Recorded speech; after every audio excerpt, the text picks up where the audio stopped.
Welcome back, everyone, to Debating Metal. I'm your host, Kenneth Dean, the Dean of Metal, along with my co-host, Chris K. This week, we're going all the way back to 1990 with Poison's Flesh and Blood going head-to-head against Warrant's Cherry Pie, two huge albums that came out in the waning days of glam pop metal. While glam was on its way out, with grunge just a year away, it did receive a brief resurgence when these bands came on the scene. 1990 would be the year for both bands' career-defining albums. Today we're going to go song for song to see which one we think is the better album.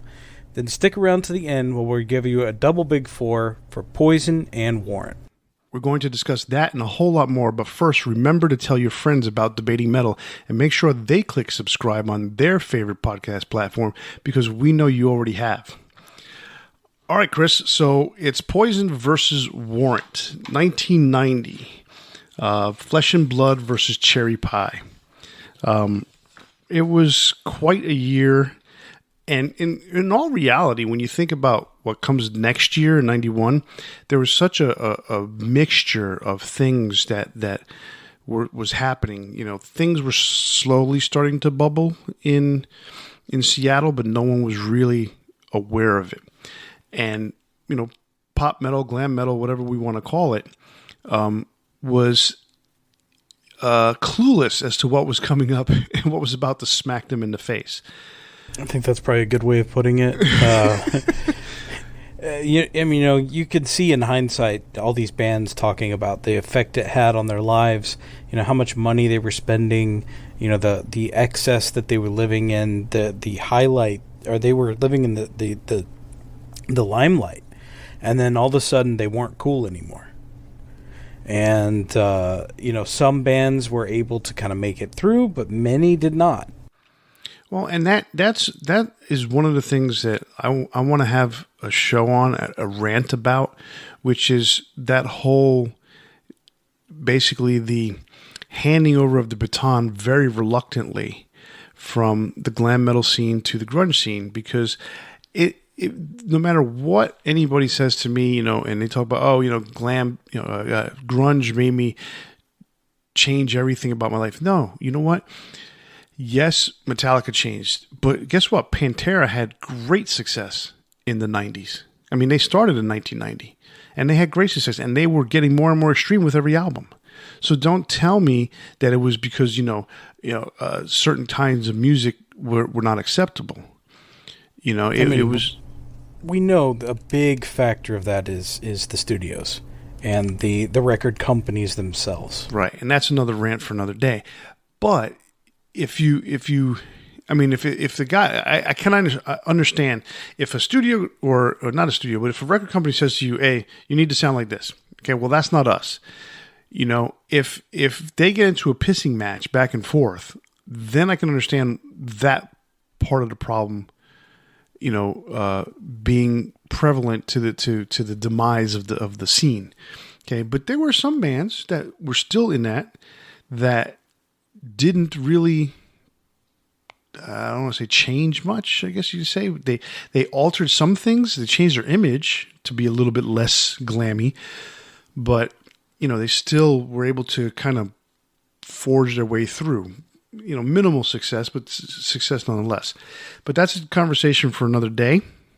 Today, we're talking about Poison and Warrant, and we're going to start off with Poison.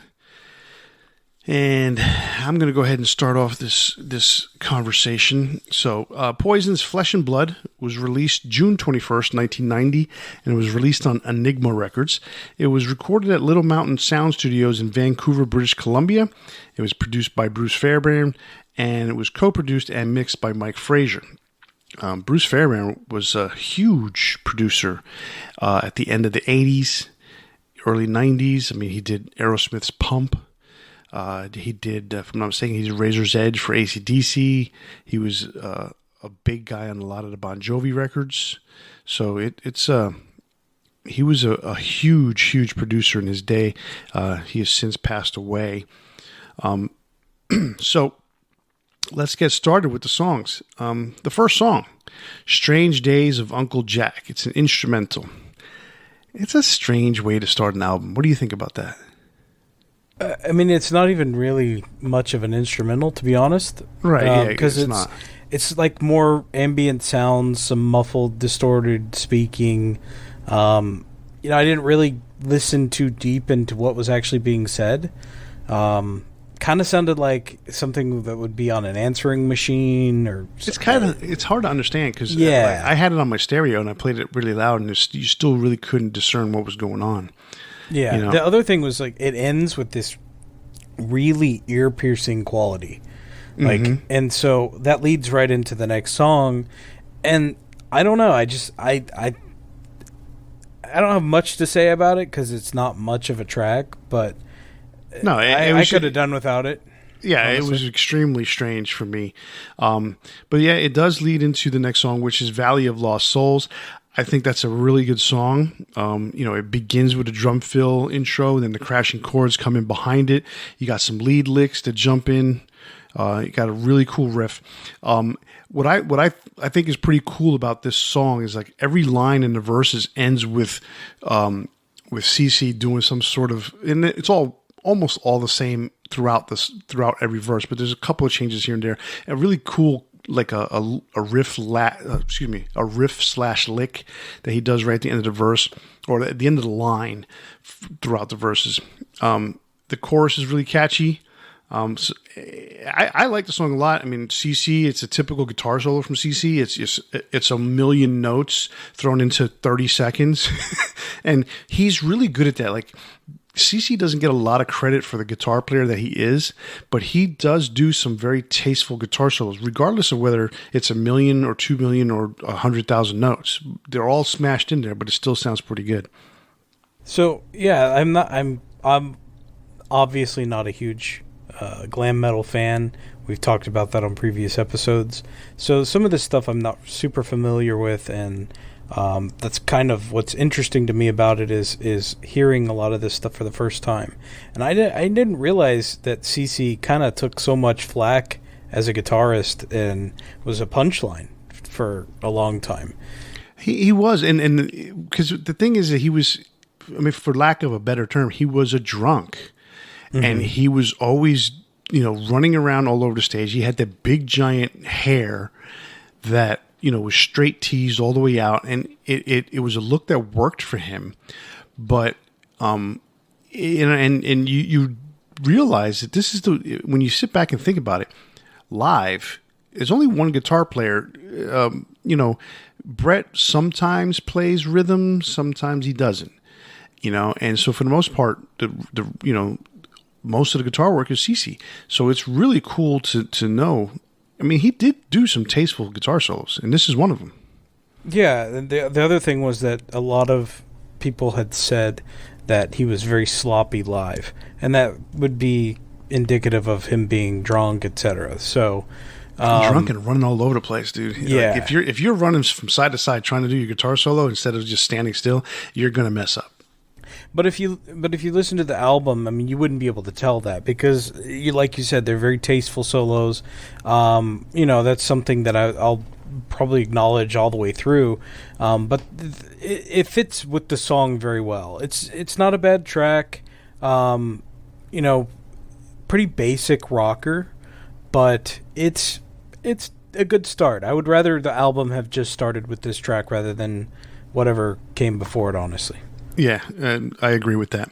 Song number 3, Flesh and Blood Sacrifice.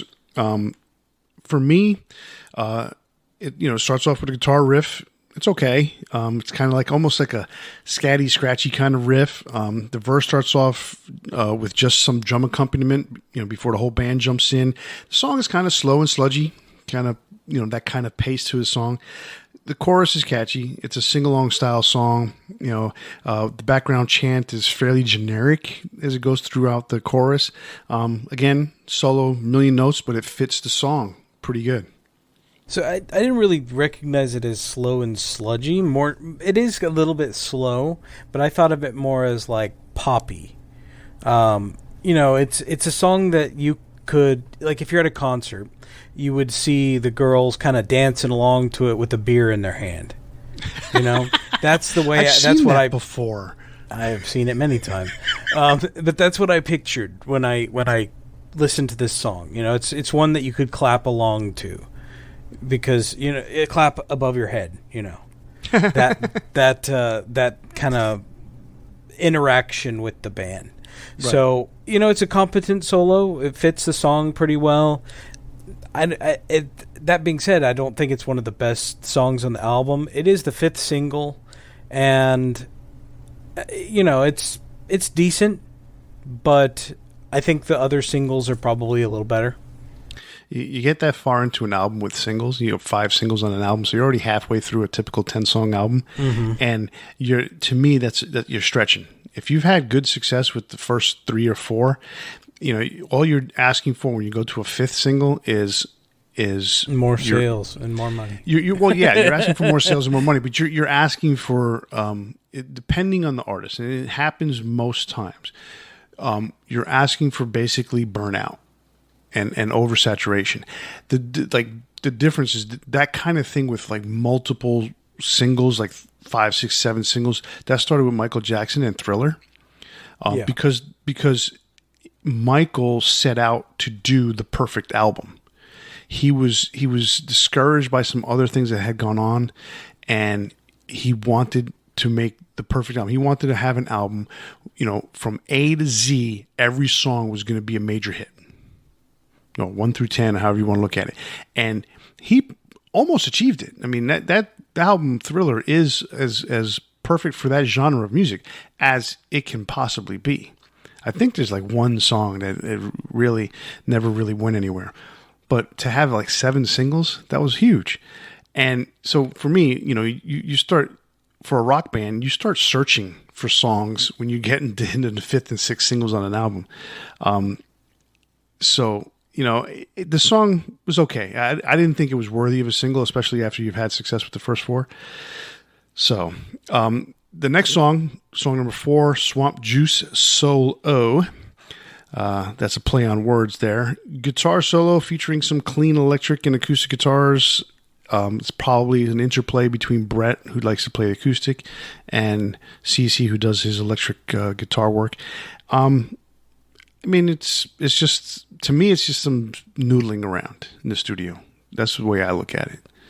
Yeah, it's a bluesy Western style instrumental. It's pretty good. It's worth a listen. Yeah, to me, it doesn't take away or add anything to the album or the next song. I like it. I don't know about its placement being so high in the album. I almost think it would be better somewhere later, or if you were going to have multiples of these, you could kind of intersperse them to add some connectivity there, but it's fine. I like it. Okay. Well, the next song is Unskinny Bop. That was the first single off the album. And this song is just catchy as all get out. The bass riff on this song drives it. It's one of Poison's biggest non-ballad songs. I think this song is great. It's very different from some of the things that you've heard either from Poison or from that scene. So I think that's one of the things that makes it stand out. But I think it's a pretty cool song. Yeah, this was the big hit, the band's second biggest next to Every Rose Has Its Thorn. It's a song that, pun intended, bops along. It's definitely catchy.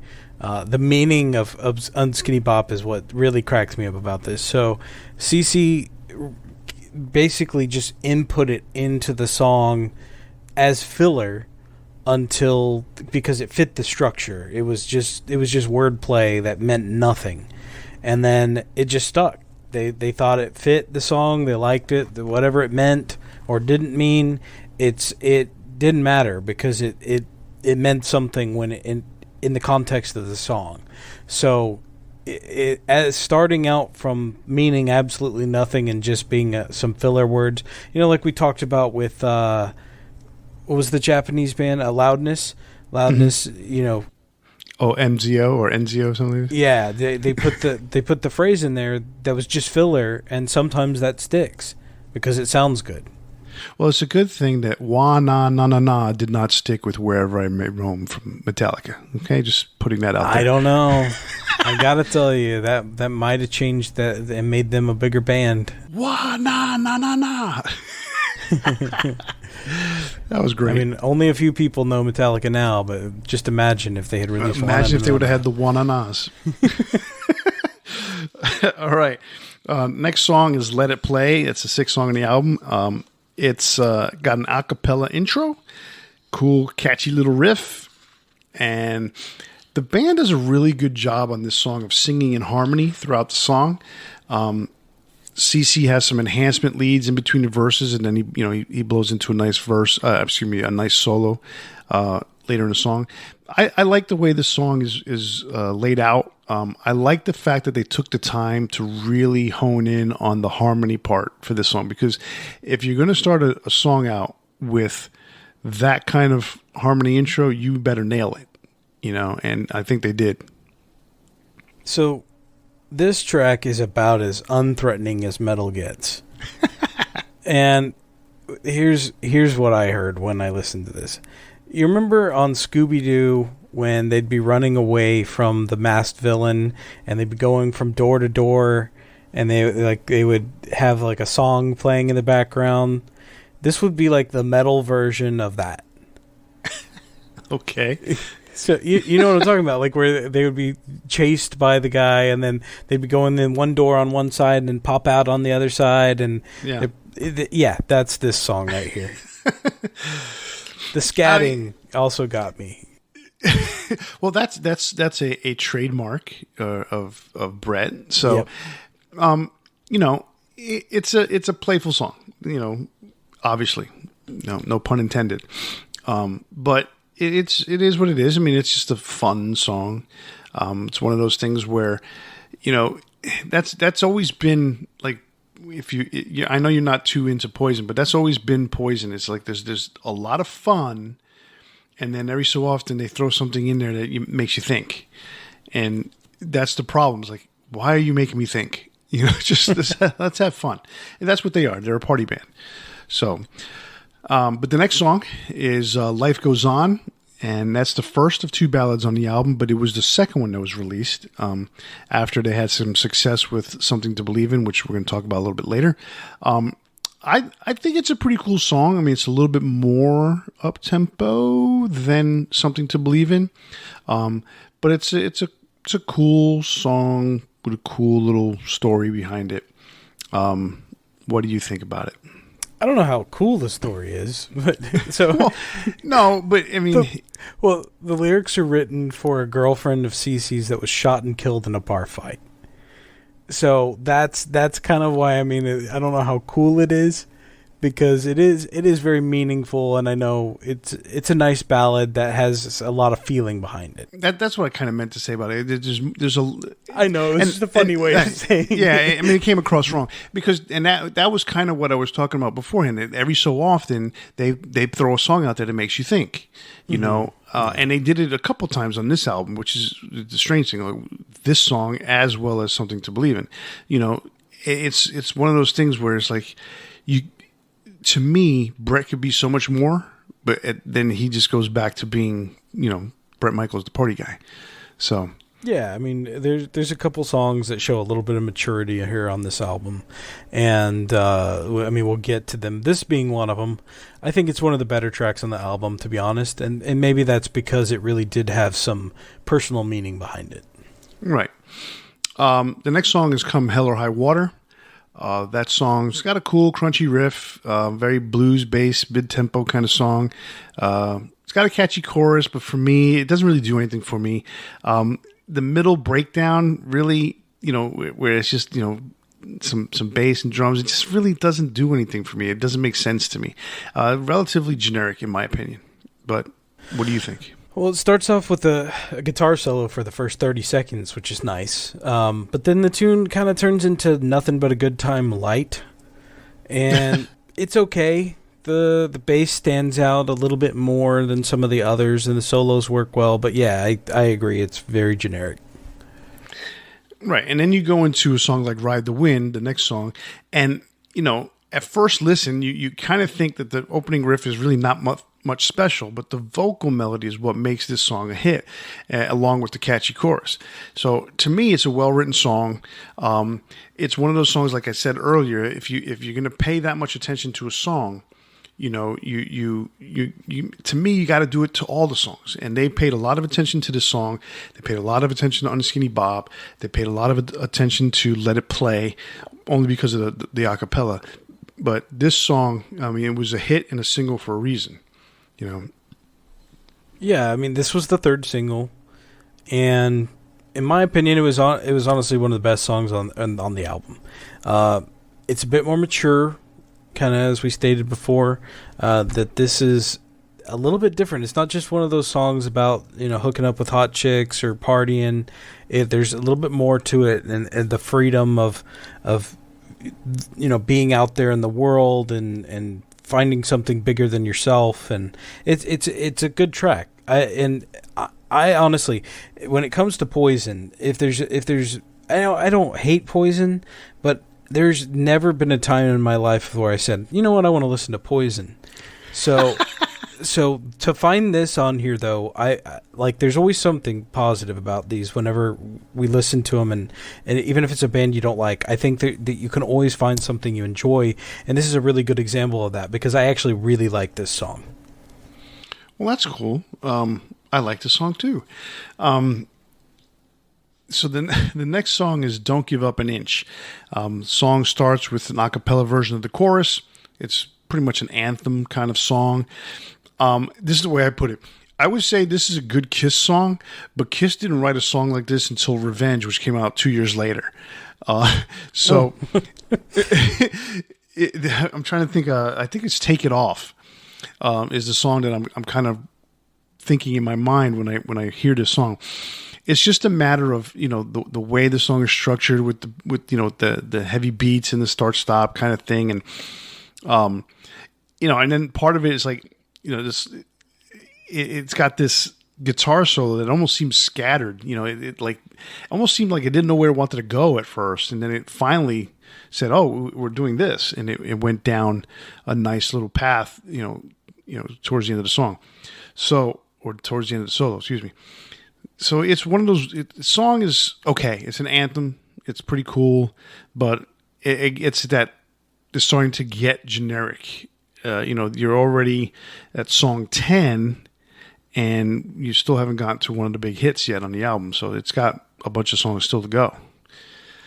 I just felt like this one was a bit underdeveloped. Like it was a lot of ideas that didn't really flesh out, and like you said, the solo wasn't. It was meandering. It didn't really get to where it was going, at least not quickly.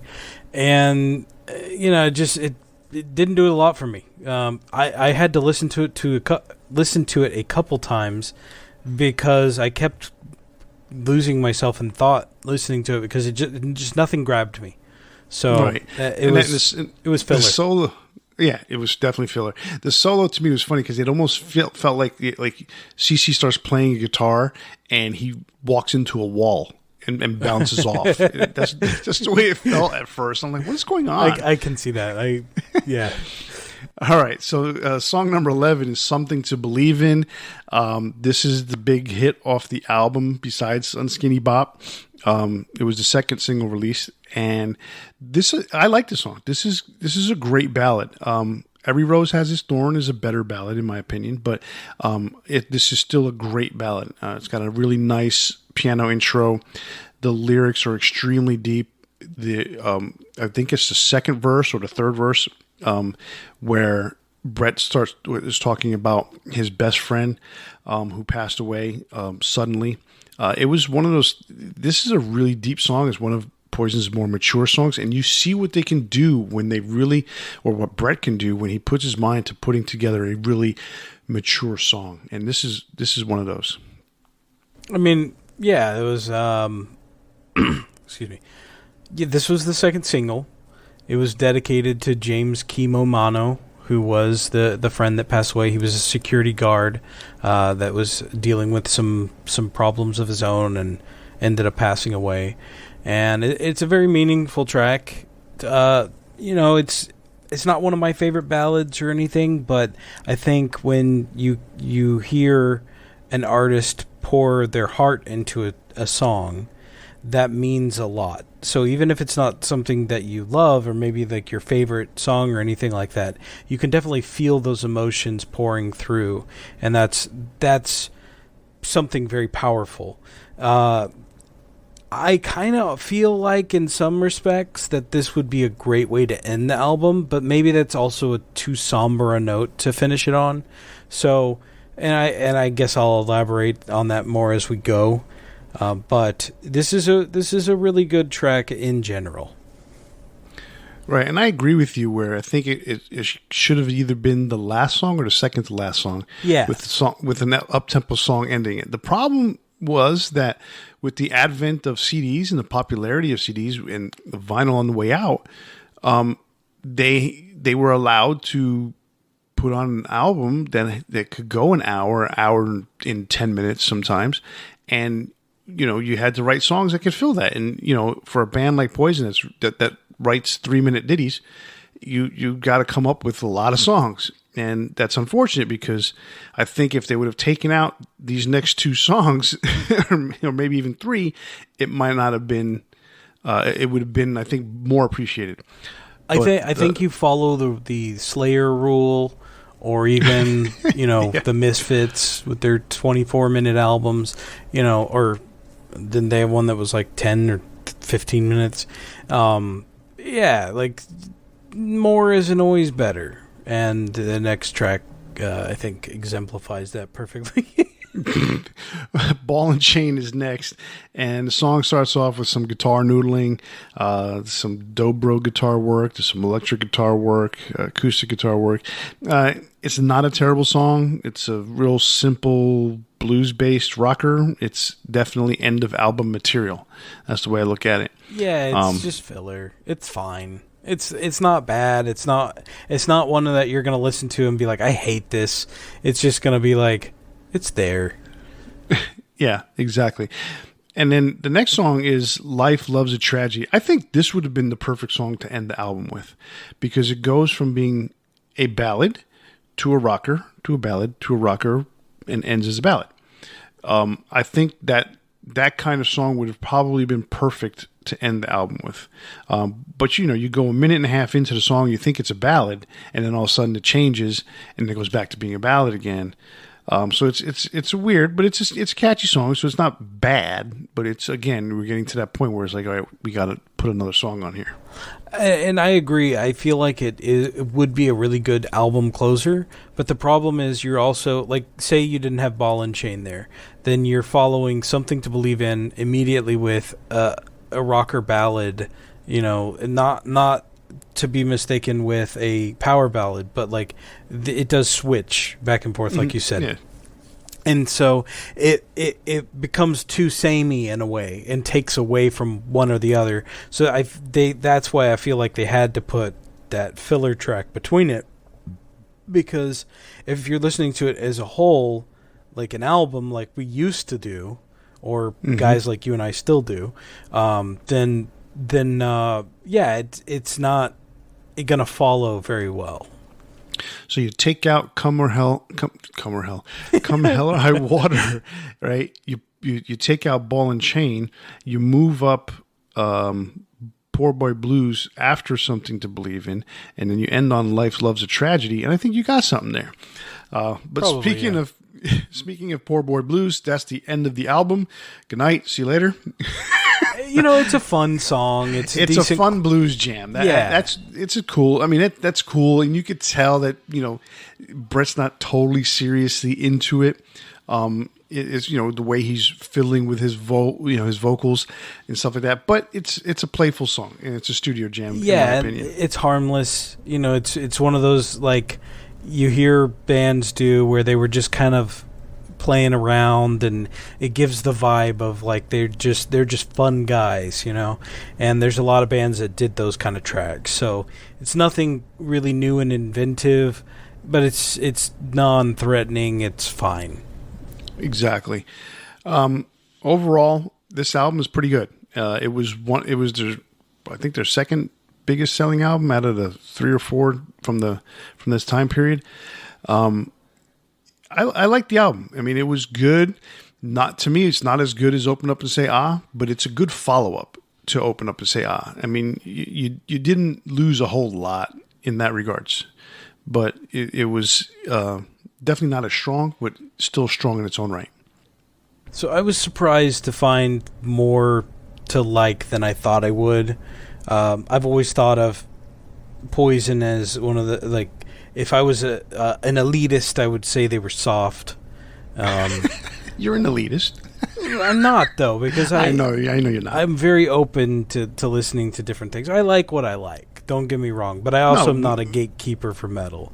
So it's they're in an odd place for me in their range, because I like some of the earlier stuff that's a little more raw. And I don't mean like I have it on my major playlist or anything like that, but I kind of like that sound a little better sometimes. But then I also like the more mature tracks like Ride the Wind. So it almost feels like they're in between something, and maybe they just never got there, because I did listen to some of the stuff off of the next album too, the one with Richie Kotzen, and that ain't great either. So, but no, that one blows. Yeah, but Poison's not really for me, but at the same time, this was a really good exercise, because I also found some stuff that, like Ride the Wind, I legitimately like that track. Did I just hear thunder through your... You did. Wow, that is so strong. Yeah, it was pretty loud. It alerted the doggo. So yeah, I found some stuff to really enjoy, and I think that's something that I have personally enjoyed doing this for, is because I think anyone, if you give stuff a chance, you can find something to like about it. Absolutely. I mean, I'm not going to deny that I wasn't a Poison fan. I went to several of their concerts. I actually was at the concert that they recorded Swallow This live to. They did I believe they recorded three shows in Florida. One of them was in Miami, one was in Tampa, and I forgot where the other one was at. And the funny thing about it is, if you listen to it and it says, hello Tampa or something like that, right? You wanted Poison, or whatever. The intro, right? And then Poison comes out, they start playing the song, and it says, "Hello, Miami!" And it's like, you couldn't change one or the other. That's funny. So, and during that show, I was probably within 20 feet of one of the ambient microphones that were hanging from the ceiling. Uh-huh. So it was pretty cool. Like I said, I was a Poison fan. The first three albums, this being the third one, to me were great. I mean, I listened to Open Up and Say Ah a lot, and I thought that was a great album. There's some really good songs off the first album. I remember buying the first album, and I would just stare at the cover thinking, are these guys or are these chicks? I mean, this is some real, and that it was a lot of airbrush stuff, quote unquote, before Photoshop. But at the same time, it was just like, you're sitting there just scratching your head going, are these chicks or these guys? And that's what you said back then in the 80s, by the way. So, and it was really... Now you have to respectfully ask the question. Are you a chick? What do you want to be? No, what do you want to be identified as? What do you want to be with your life? Well, I'm still asking that question, but not regarding that. I'm just trying to figure out what I want to do with my life. But anyway, like I said, I'm not going to deny I was a Poison fan. I'm a big glam metal, pop metal, hair metal fan. Mm-hmm. I know there's a lot of anger towards that phrase hair metal. I don't have a problem with it. And we talked about that the other day. I really don't. I was listening to Tom Kiefer talk to Eddie Trunk the other day, and Eddie hates that term, hair metal. I get it. I understand why he hates it, but at this point, it's beyond putting that era down. Now it basically defines that era, and I don't have a problem with that. That's the reason why I don't see it as such a problem. Wrong with it because it's not really derogatory. A lot of people. Well, it was at first. It was at first, but it's not anymore. A lot of people just identify it as That's the time period, and it's not the same crowd talking about it necessarily that it was back then. So exactly. I think it's really a non-inflammatory statement, and it just really defines that era in a way. Right, exactly. It defines the era, and that's probably the best way to define the era. There was a lot of hair in that era. All right, the image was a big part of the music. It was like there's no denying it. It wasn't just about the music. The attitude was part of the look. Yeah, and and the thing is, growing up during that era, I wanted to grow my hair out. I eventually grew it out, but it didn't grow out until the mid '90s. I could not get it to grow long.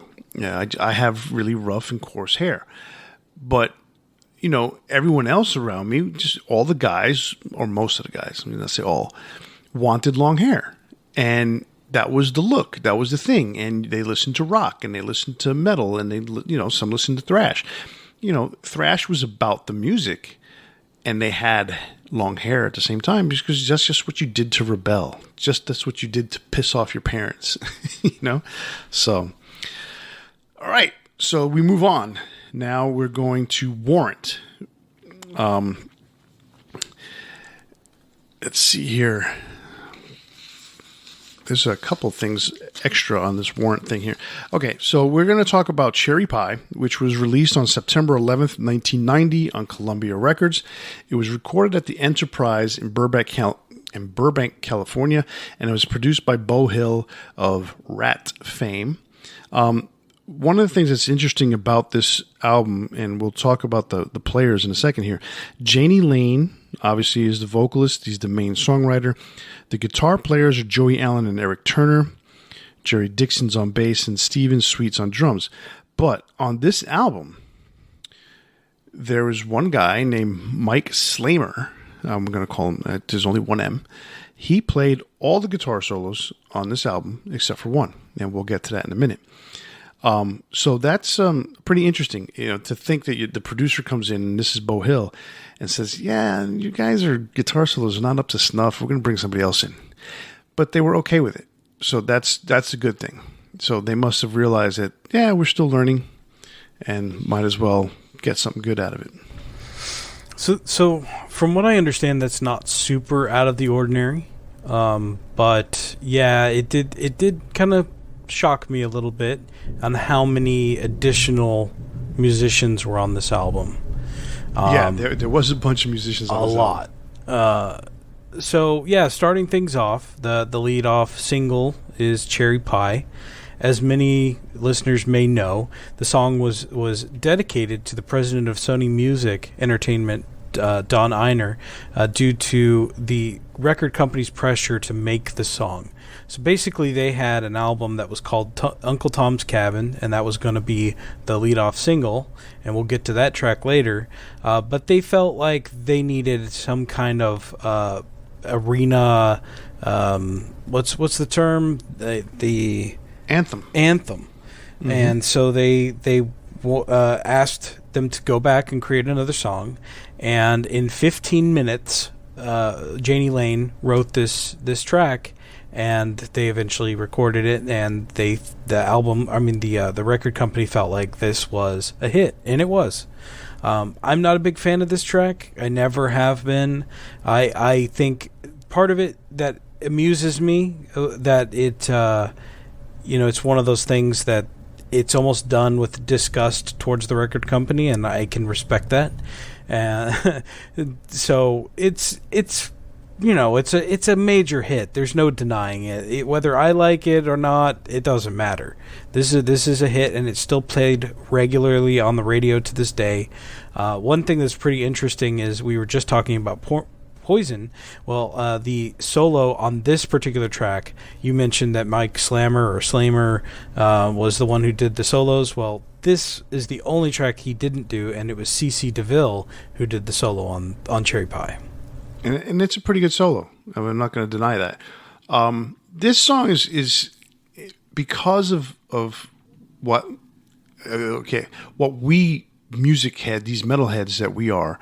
Well, we dig deep into these things. We want to know all the facts and the history and all that shit behind it. the average person on the street will have no idea. Oh yeah, they wrote it as a freaking joke. But for writing it in 15 minutes and sitting there and say, okay, here you go, let's record it. It's a sustaining song that, for lack of what Janie Lane wanted, it has defined their career. It's unfortunate that that's the song that defined their career, because Janie was much better than this. But it's one of those things where it's like, okay, you know what? Live with it. And they do. And they make a shitload of money on this song. And the funny thing about this song is the video to me is more famous than the song.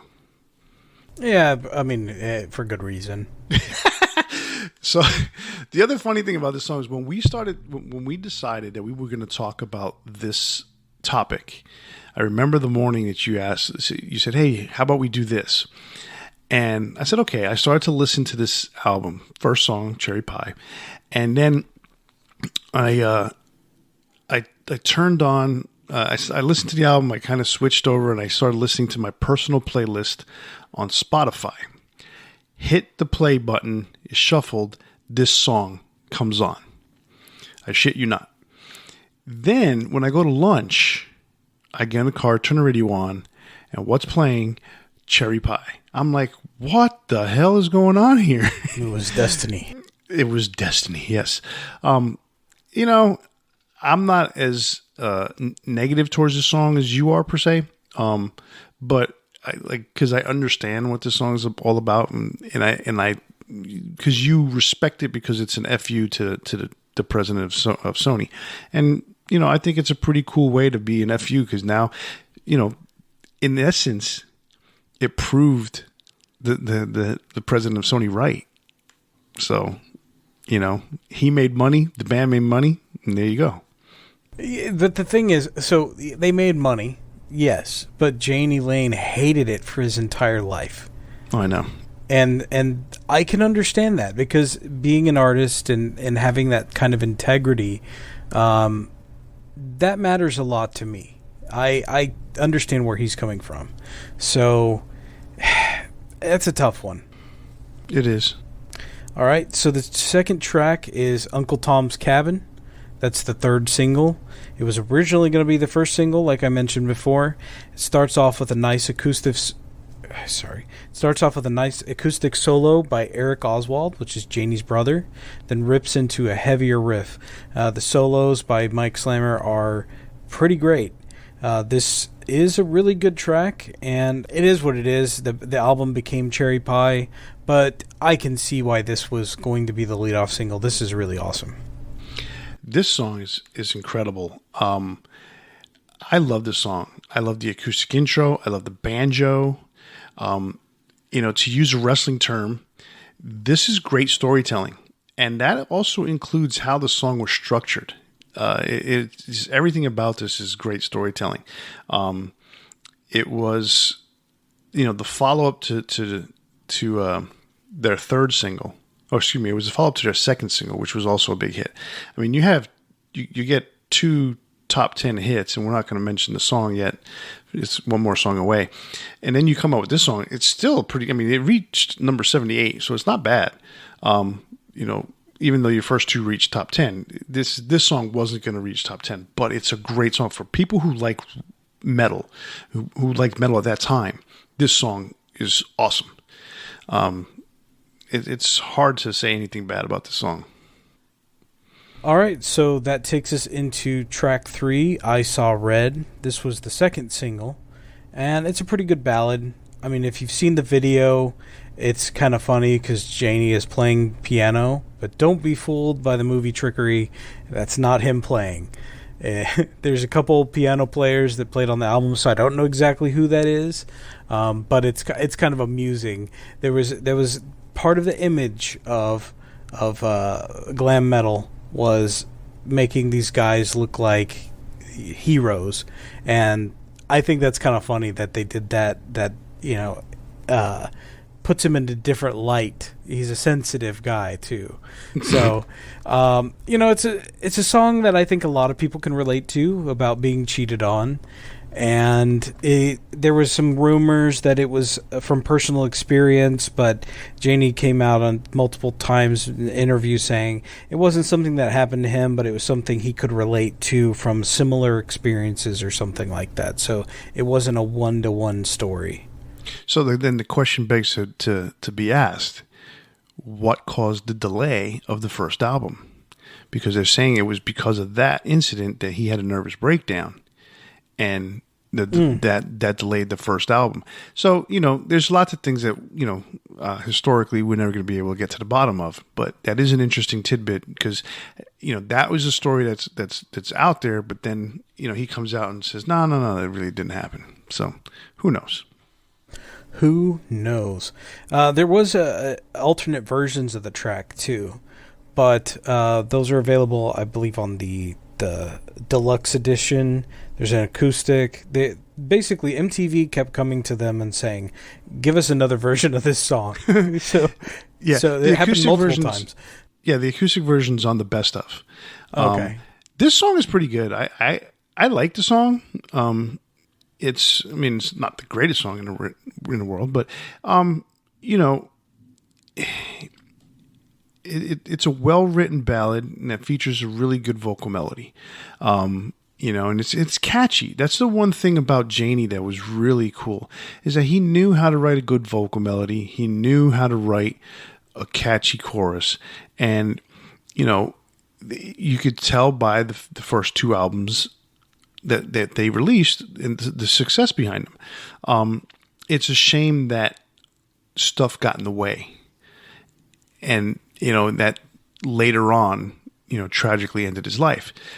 But, he was such a talented songwriter, and this is one of those songs that really shows his ability to write a song.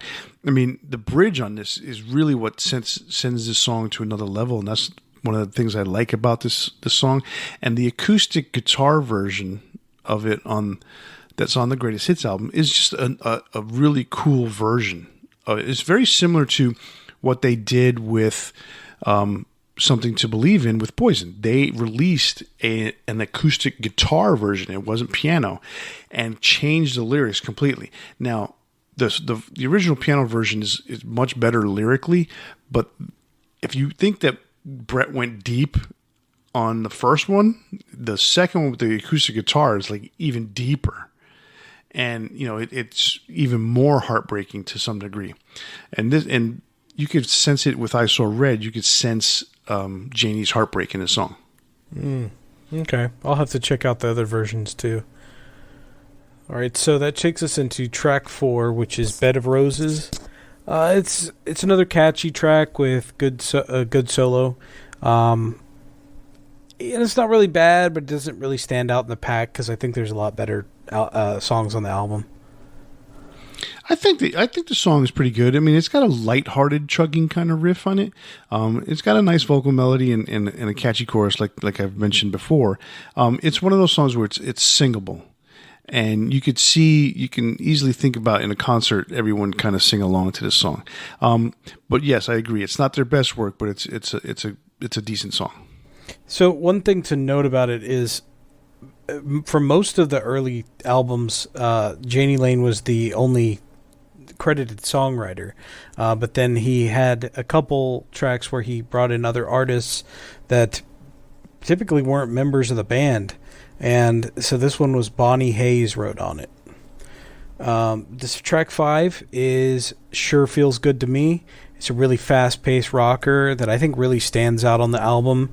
It's one that you can kind of headbang to, which is a little bit surprising because I wouldn't really think of Warrant when I thought of a song like this. Warrant, to me as a non-fan, and what you hear on the radio is typically cherry pie. So when you hear something like this, it's pretty good. And the backing vocals really helped stand out. And it credits Bruno Ravel and Steve West as the backup vocals on this track. And I think it's one that's really short and sweet. It rocks, and it's a fun one to listen to. What I was going to reflect on when you were talking about Janie's voice and the different things, or not, you didn't reflect on his voice, but the way he was, something you said that triggered my mind.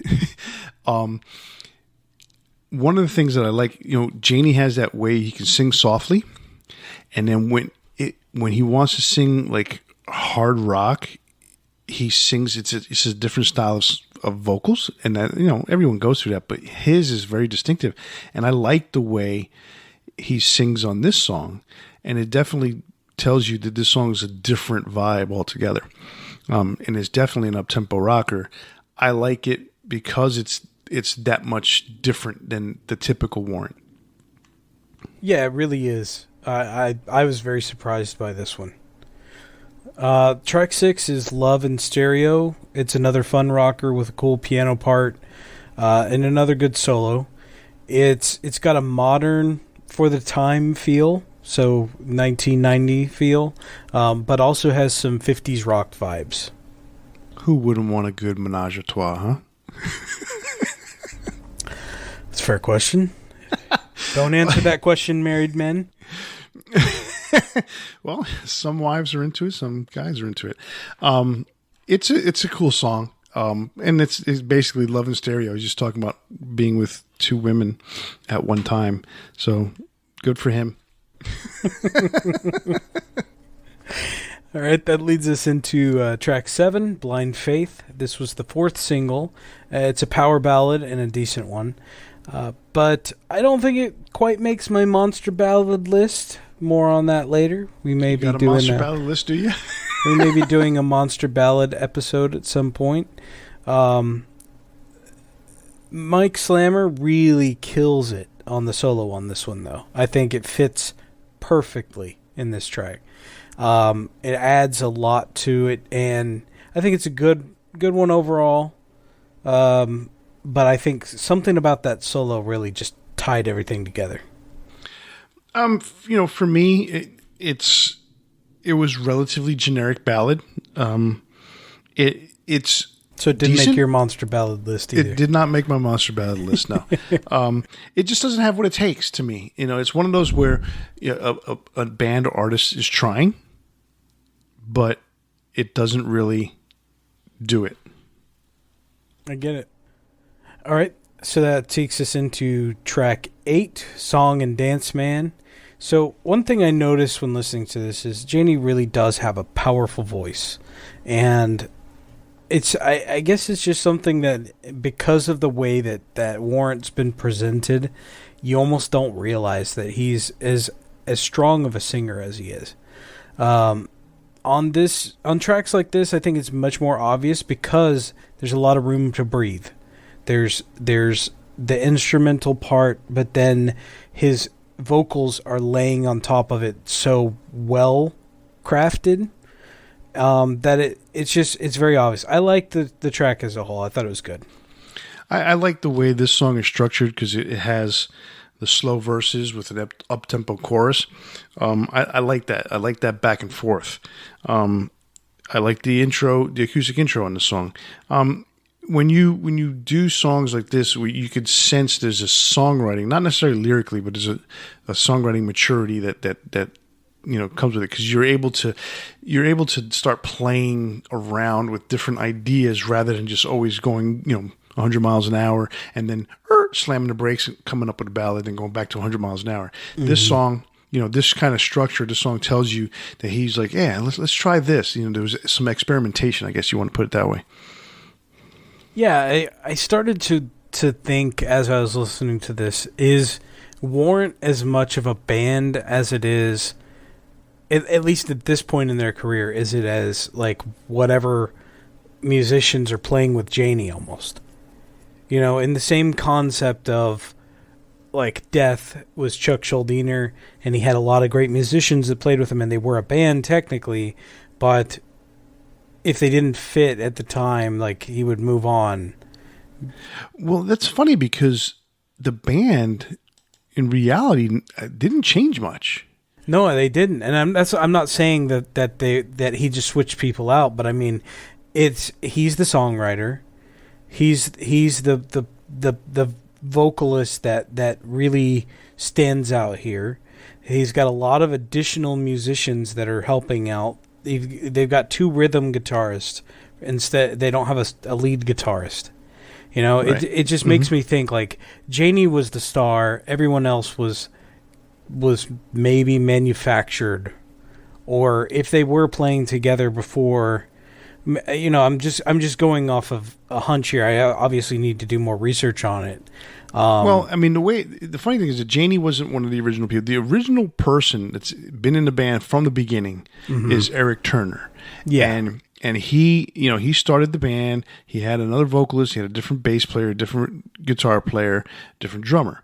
And then they heard Janie, and there was a switch in. One of the guitar players changed, and then he brought in Joey Allen.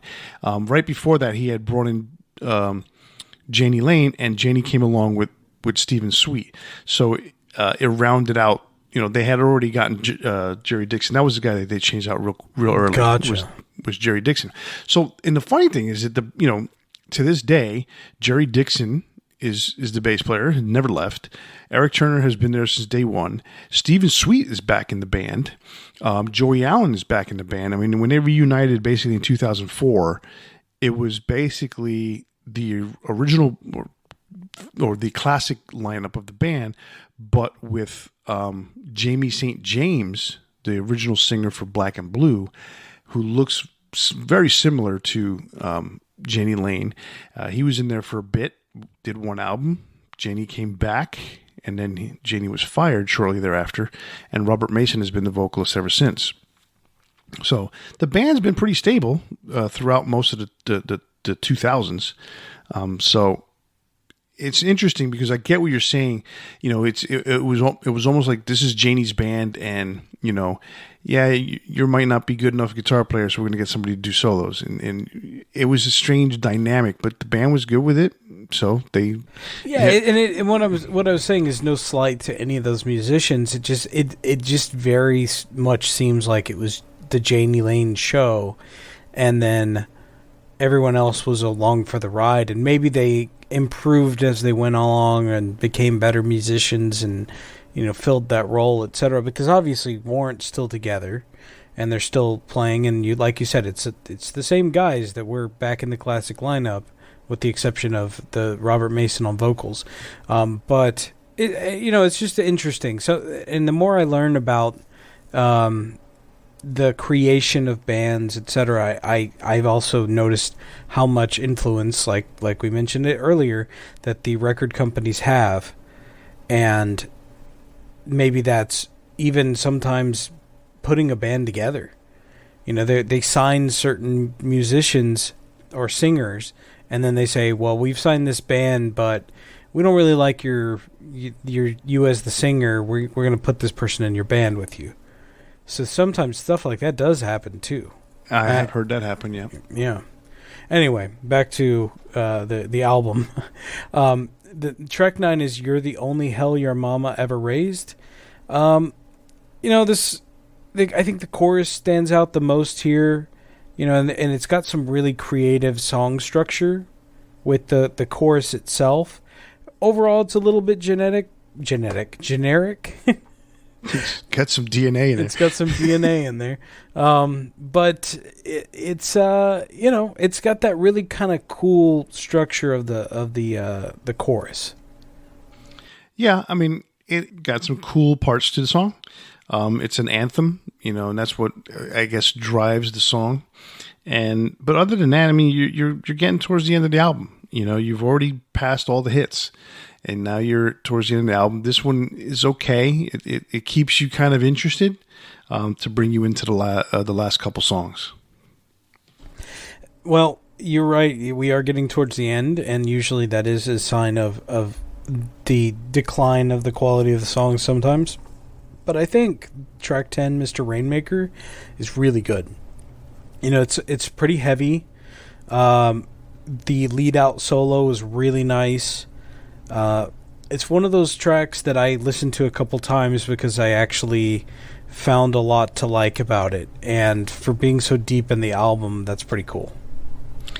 You know, for me, it's not a bad song. I began... when you get to a certain point in the album, you know how I am. It's just like sometimes an album will lose me, and you know this song. it never grabbed me enough to sit there and continuously listen to it. So I don't have a lot to say about it, good or bad. It's an end of the album track for me. Well, that takes us into track 11, which is a cover of a Blackfoot song, Train Train. I think it fits well with some of the southern stylings. There's little hints of it throughout the album, so it's a cover that works. I think they placed it at the end because maybe the record company said you have to have this a cover on here, and maybe they only had a couple to choose from, or I don't know. I could be talking out of my ass, and this is one of those ones that they felt passionate about, but I don't think if they placed it at track 11, they were that excited about it. Yeah, it seems to me, when you've got 1 through 10 already, and then you got Train, which it's a good version. We're not gonna say it's a terrible version. It's a good version of the song, but it's also relatively for a glam pop metal band, not a lot of people know about Blackfoot. I mean, some do, some of the older ones, but it was one of those things where it's kind of like, that's a curious choice of songs to play. Now, maybe it was Bo who brought it in as a producer, maybe it was a record company, who knows. I found it curious. I agree. It's a little odd, but it works, and it's a good version of it. So, and it's at the very end of the album, so it's really non-threatening. Right. That takes us into the final track, which is a very touching tribute to Miss Tipper Gore, the one of the heads of the PMRC, and I'm sure if you're listening to this show, you're probably familiar with the You're probably familiar with the PMRC, but if you're not, definitely check out some information on them. Maybe watch some of the trials, Dee Snider specifically. And Frank Zappa. Yeah.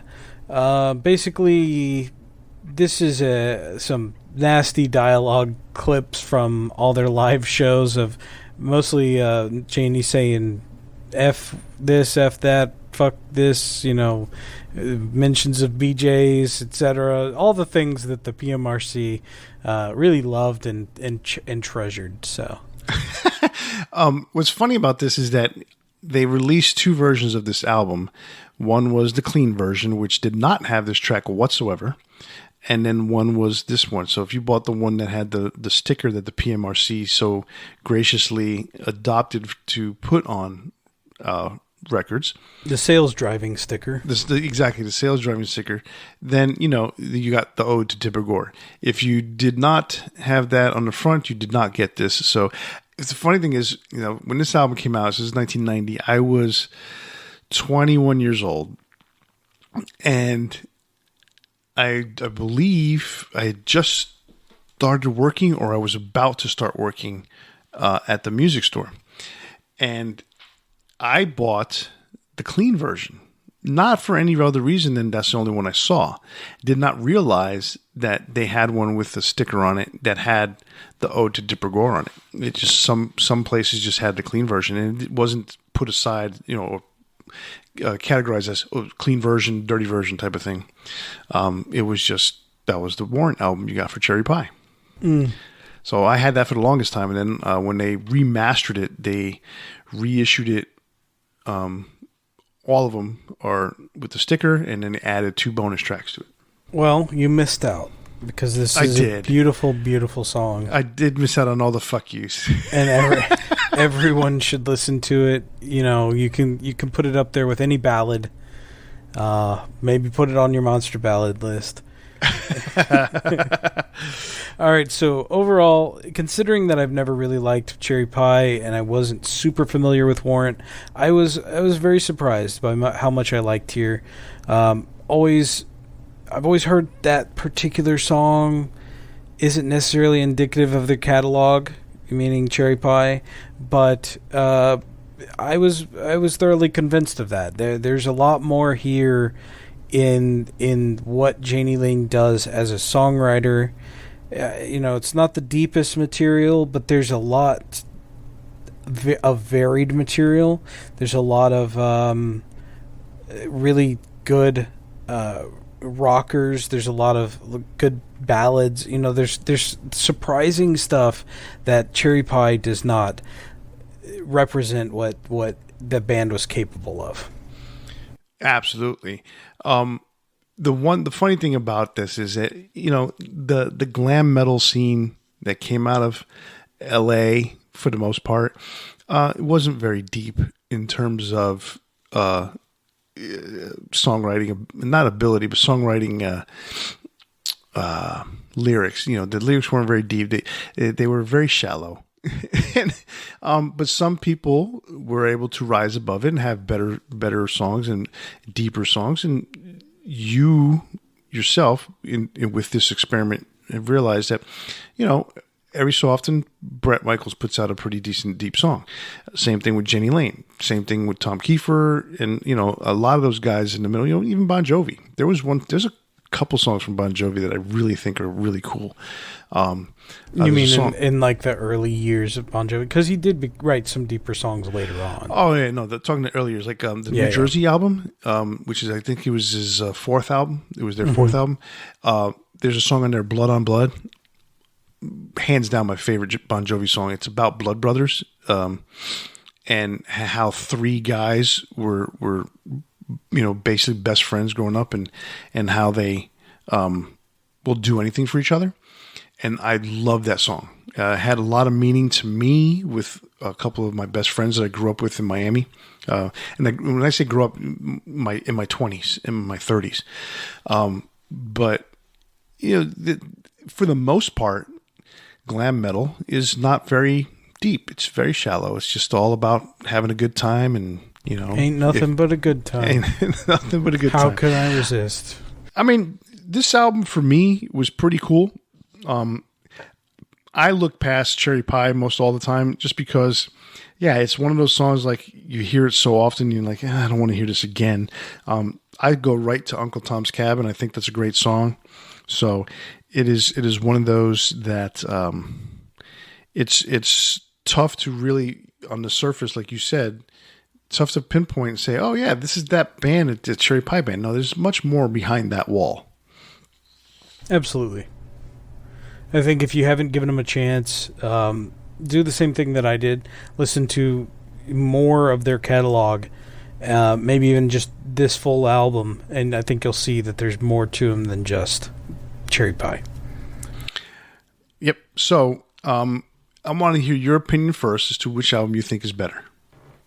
So I think Flesh and Blood has a lot going for it if you're a fan of that type of music.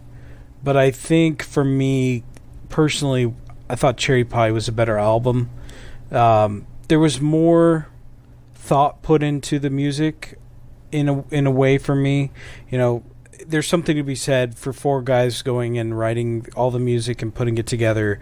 But there's also something to be said for the kind of craftsmanship that Janie Lane put behind a lot of the songwriting, and the additional musicians, I think, were there for a reason, because they really did enhance the music as a whole too.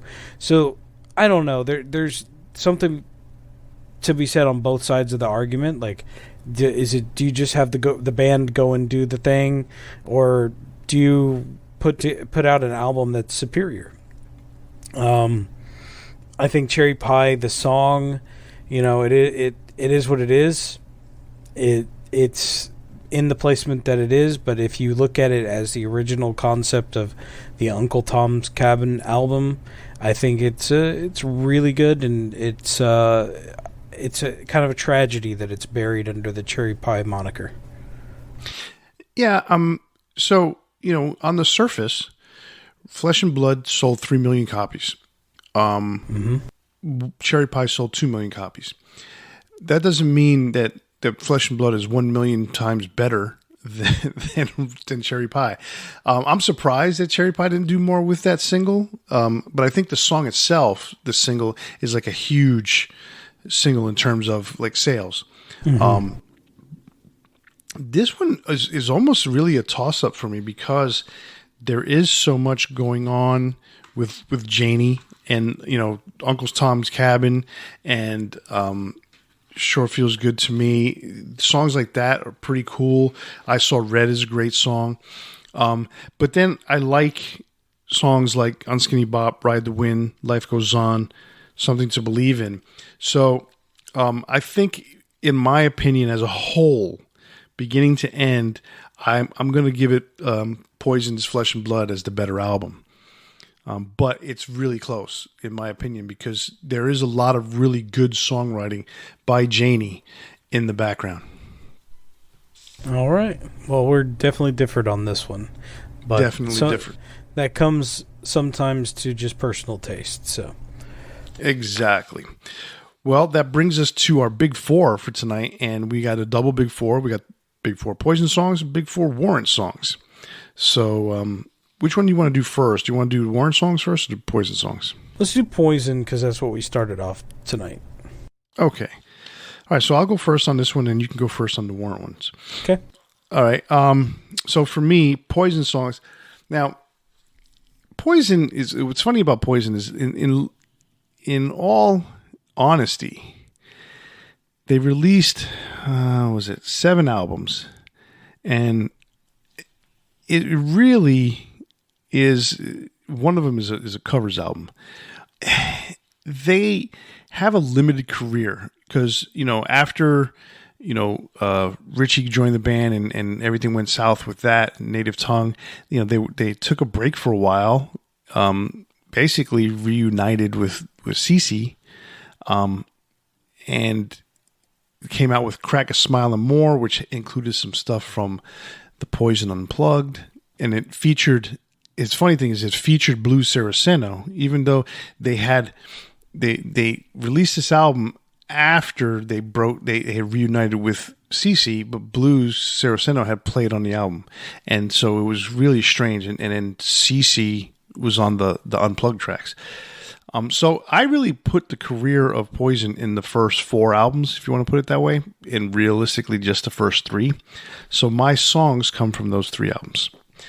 And the first one is Love on the Rocks. That is the lead track to open up and say, ah. I just love that song. I don't know what it is about it. It's just, it gets you going. And it's a really good lead in to Nothing But a Good Time. But I like that song more than Nothing But a Good Time. Number 3 for me is Unskinny Bop, off of Flesh and Blood. We just talked about it. No need to go into any more about that song. Number 2 for me is Every Rose Has Its Thorn. I just think it's a great song. I mean, there's a lot of meaning to it. It's a relationship. It's a heartbreak song, but it's really done well, and it's still played today. And I like the song. But for me, my number 1 song is probably the hardest, heaviest song that they have ever done, and that is Look What the Cat Dragged In off of the Look What the Cat Dragged In album. It is, to me, my favorite Poison song. All right. We do have a small amount of crossover. So my number 4, this was a tough one for me because actually I listened to a lot of what they had released, and it was really hard for me to find something that I just genuinely liked. And it's surprising, like, because I don't hate Poison, but I just don't enjoy a lot of their music. And so finding 4 tracks that I said, there was really only 2 that I said, like, I'd like to put my name on this and say I really like it. So my number 4 and my number 3 are like the best of the worst, I would say. My number 4 is Nothing But a Good Time. I've heard it a billion times. It's a fun song. It's decent. My number 3 is Look What the Cat Dragged In, which was your number 1. I like that song well enough. It's good.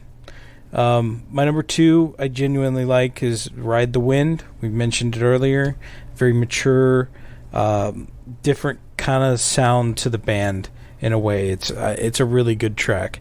And my number 1 is the only the only Poison song that I've ever had on a playlist is "Talk Dirty to Me." I think it's one of their best songs. It's a lot of fun. It's got a really cool opening riff, and it's their genuine hit for me. I like "Talk Dirty to Me" a lot. I love the riff on that song, but these other songs I like more. There you go. All right, so go ahead and lead off the Warrant songs. So Warrant, I did listen to their full catalog, and Wow, there really? was The whole thing. Yeah. Wow. And there was some stuff that I found that I did like, but I had to be very honest. And 3 of my songs are off of one album. So This is 9 albums. yeah, it was a lot to listen to. But I've been dedicated to kind of doing this, the right way, I think. So, What are you trying to say? we only have so much time in the day. I know. I will say that I found some stuff off of Louder, Harder, Faster. The newest album was really good. Rockaholic was not bad. I just kind of want to go over this before I get into my big 4. Mm-hmm. I thought Ultraphobic was interesting. That was the one that was a little bit more of like alternative rock. You could tell because of the time period. 1995. They really went into that. Dog Eat Dog was really cool. Having to follow up Cherry Pie into the start of the grunge era, and that's a tough follow-up to do. So I think they did a pretty good job in that. But some of the stuff in between wasn't so great. Belly to Belly, I thought was pretty weak. Under the Influence, kind of the same. Born Again, not, just not so great. But the first album was pretty good. Cherry Pie, Dog Eat Dog. If you want to give something a little out of the ordinary a chance, give it Ultraphobic, but Louder, Harder, Faster, pretty cool. Anyway, back to the big 4. My number 4 was off of Dog Eat Dog, Inside Out. Thought that was a really heavy track. It's really cool. Like I said, that album, it's a tough follow-up to Cherry Pie. The time that it came out, that's not an easy time to do. So to get a little harder and heavier, I think that was necessary, and it's a cool track. My number 3 was Mr. Rainmaker off of Cherry Pie. I mentioned that was one of the ones towards the end. I think give that one another chance because I think it's a really cool track, and sometimes there's that fatigue of having listened to song after song after song. But I think just start a day, put that on as the first song you listen to. I think you'll find it more entertaining. Will do. My number 2 is Sure Feels Good to Me. Again, that was the one that really surprised me with how fun of a rocker that was. It was a lot of surprise for me to hear something very different than Cherry Pie. And my number 1 is Uncle Tom's Cabin. I think we said enough on that one, and it's just an awesome track. Okay, so we have one song that crossed over, and I almost feel like for me, there needs to be a what was it, the one that we don't like to do, the honorable mention. So I'm just going to say it. Hole in My Wall off of was it Dog Eat Dog? Dog Eat Dog is a really cool song. That is a cool song. But I just put it right outside my top 4. Hole in My Wall is like Warrant doing their best Alice in Chains. Yeah, exactly. A lot of bands were doing their best Alice in Chains at that point. It's so hard to be Alice in Chains. I think that's the one thing that people didn't understand. They're not playing normal freaking music, They're playing discordant. They're not playing. Yes, they have a ton of harmony, but they're not playing. Everything is in minor keys. It's so off beat, and it's so. That's a unique. band we need to do something on at some point. We will. They're so unique that it's hard to copy. So for them to try to copy, for people to try to pretend to write songs like them, it doesn't work. Anyway, So my number 4 song is "I Saw Red." I thought I think it's a pretty good song. I like both versions of it. It's just one of those things where I like to sing along to that song in the car, especially when the bridge hits. So that's my number 4 song. My number 3 song is "Dirty, Rotten, Filthy, Stinking Rich." It's the lead from the first album.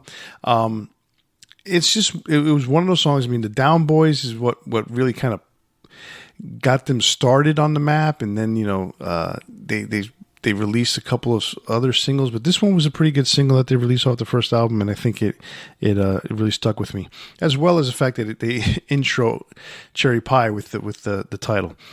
Number 2 for me, Cherry Pie, is as much as it's a hated song, it's still a fun song.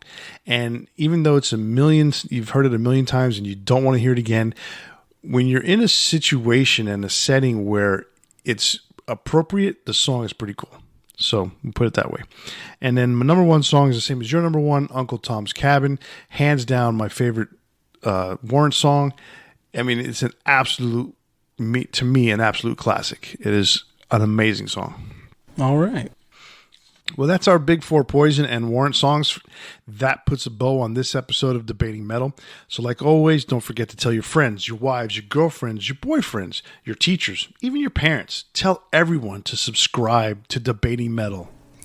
And don't forget, you can interact with us by commenting on our Facebook, Instagram, and Twitter, or you can send us a DM as well. If you listen to us on YouTube, be sure to leave us a comment, or if you want, send us an email to debatingmetal@gmail.com. And remember to tune in to the next episode where we spark up another exciting metal debate. On behalf of Kenneth and myself, stay safe and always turn it up to 11. See ya.